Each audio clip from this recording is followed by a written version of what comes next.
Welcome back. Hey, we're here with Winning in the Workplace. We're in the team building sessions here. We are in number 6 of the team builder. What we're going to be talking about today is how do we invite people?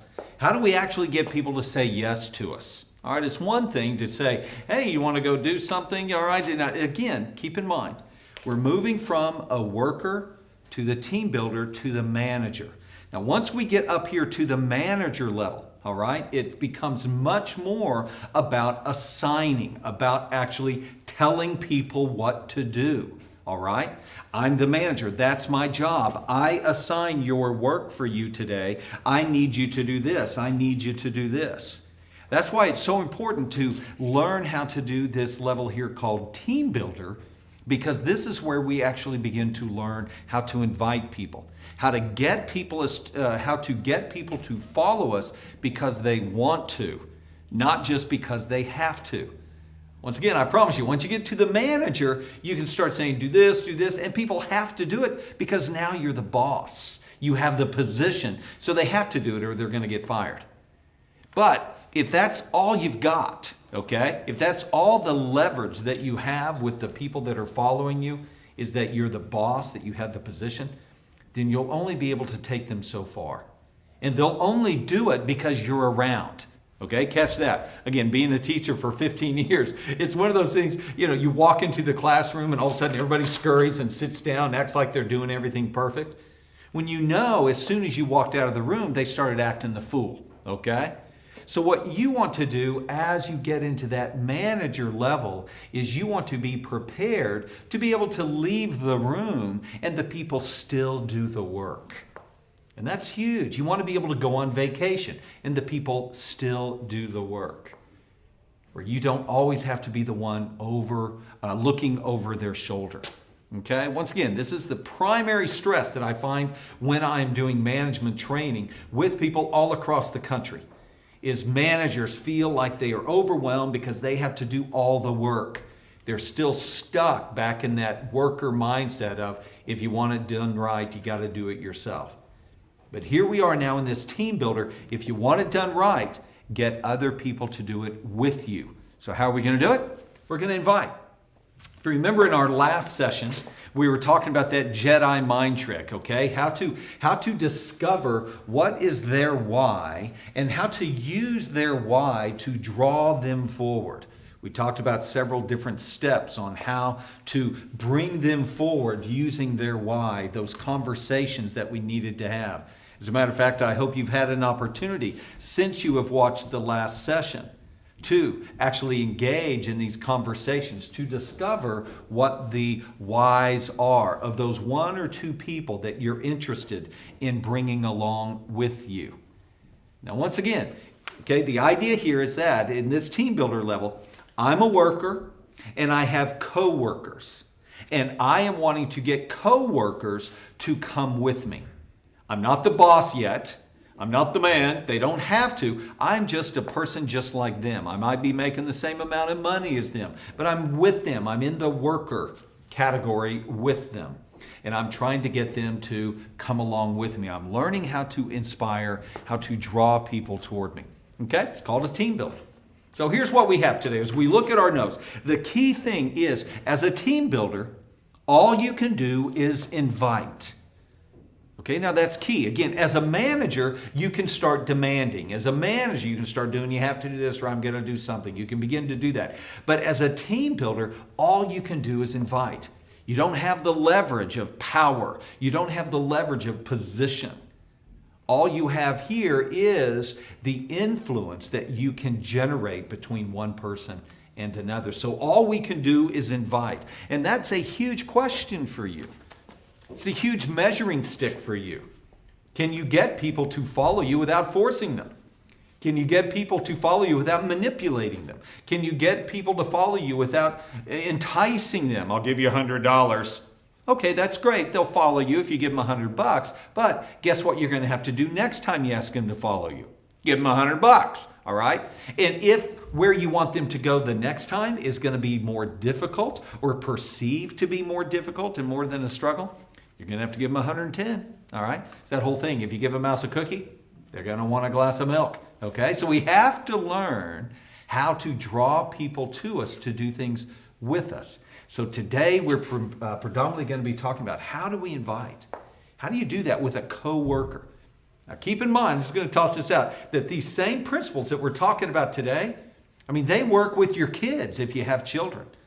They work at church. They work in community organizations. They work with volunteers. They work with people that you meet at a networking event. How we invite people.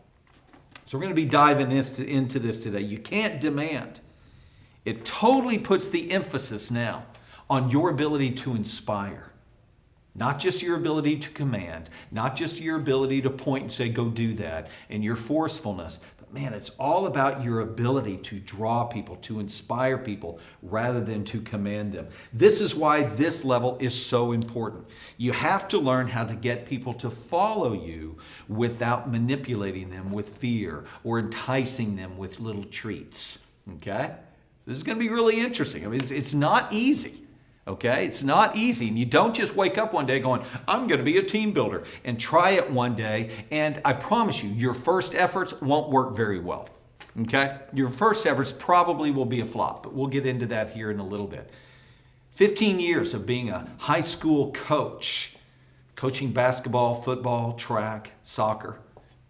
I went through a lot of not being able to get people to follow me, to be able to learn the nuances of how to actually invite people to follow.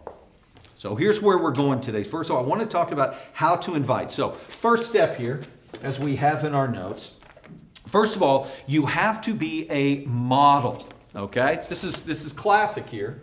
Step number one, when we are inviting, is you must be a model of the destination of where people want to go. You've got to personify that. You have to have already been there. Okay? If you haven't been there before, again, it's not that you can't do things with folks, but the problem is that if you haven't been there before, then all you really have is, let's go experience this together. And you find yourself in a weird spot, you find yourself in a struggle, you don't really know how to get out of it because you and that other person are experiencing it at the same time. So you can encourage them, you can say, don't quit, I'll help you with this, but really, you're in the same position. Okay? It doesn't make it wrong, it doesn't make it bad, and it doesn't mean that eventually you don't really develop a strong relationship with that person. But eventually what we want to do as a team builder is begin to overcome hurdles in our own life, navigate through emotional landmines in our own life, achieve successes, get promotions, get places in our own life that people will begin to see us as a model of where they're wanting to go. That's important. You can't just show up one day and say, I'm going to lead you. I'm going to be a team builder. If there's no reason why people should follow you, if they don't look up to you. That again is why we talk about in the worker level how important it is for you to become a star employee. If you suck as an employee, it's going to be hard to move as a team builder. Come and join my team. We suck. It's just not going to work. So you have to make sure that there are measures of success that you can begin to invite people into. So take a moment and begin to think about you in your position and the people that are around you that you're thinking about bringing along and inviting. Have you already overcome? Are you experiencing measures of success that they would want to be a part of? I have a list here. Have you learned things that they want to learn? Have you experienced things that they want to experience? Have you had levels of success that they want to have? Do you have levels of production in the company that they aspire to? Do you have a measure of hope and peace and stability in your life that other people are looking at and they want to aspire to that? They're going, okay, you've got something that I want. See, again, without that, then you're only going to be able to lead people. You're only going to be able to bring people to the place of struggle, all right, which will come. We'll talk about that in a minute. You'll only be able to lead them up to the shores of struggle. I hadn't thought about that. The shores of struggle. And you won't be able to part that water and walk through it because you haven't been through that struggle yourself. Again, doesn't make you wrong, doesn't make you bad. It just makes you limited in your ability to gather people to you and to be able to take them someplace. So as soon as struggle begins to happen, the team begins to break apart. I've been in this place before, several times, where I've had an athletic team, or I've had a team in business, where, man, everything was going great until we started missing marks, until we started losing. And then all of a sudden, people start pointing and people start blaming, and things begin to fall apart because we weren't prepared for the struggle. So again, you must provide value to others. What's this value? I've been there before. I know how to get there. I know how to experience this. I see where you are. I understand where you're wanting to go and why you're wanting to get there. I think I can help you. What do you think? You want to try this thing? Okay, so that's our first step. Step number 2 is, after a time of being a model, okay, once again, you don't win an award on Thursday and then Friday morning show up and go, now I'm ready to lead others there. Hold on, Sparky. You want to take a little time here, but after a time, you want to begin to ask, step number 2, you want to ask others to see if they see value.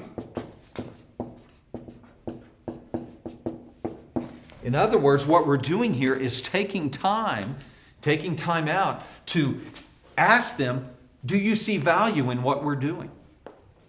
Up here at this, I've been a model. I've invited people. I have shown them value. I have added value to the relationship. But here, I'm actually asking them, do you see value in what we're doing? Once again, guys, I've done this a number of times where I've taken people that have been completely against growth and moving forward. I mean, they just want to be here, give me the paycheck, and I'm going to get out of here. And I've been able to, over time, I've been able to win their hearts and win their minds and then win their hands and win their feet. They actually do things for me and come along. But along the way, this is an important step to stop and evaluate. Do they see the value? You might see it, but do they see the value? What is the value that you see? Are you experiencing the things that I told you about? Remember, we talked about what you're experiencing right now. Remember talking about that 2, 3, 4 weeks ago, that this was coming along? It affirms to them that you know what the heck you're doing. And it also builds trust that you know what you're doing. Okay? It begins to build trust because things are beginning to happen as you had thought they were going to happen. Are they achieving measures of fulfillment that they were wanting to achieve? Do they see value? Again, if they're following you and nothing is happening, then evidently you're not leading anybody anywhere. You're not doing anything. So you have to actually, when you invite, when you add value, you actually have to go somewhere with them. Do you know where you're going? Okay? Do you know where you're going with these people? Are they achieving measures of fulfillment? And I just want to encourage you is that at this point, we want to take time to celebrate what they've been doing, where they have come, what they are achieving. We want to take time to encourage. Man, great job. You know, we're not there yet, but you're doing a great job. Keep it up. I really appreciate this, appreciate this. At the same time, we're going to take some time. We're going to have to stop along the way and make some correction. Do they see the value that's going on? Again, I remember doing this multiple times when I've mentioned to you before the seasonal staff that I worked with that were 18, 19, 20 years old, that age group that can be very distracted as they're moving forward. It was a seasonal staff. I had them for about 3 months, and then they would go away for 9 months, and then they would come back for 3 months. Kind of a weird thing.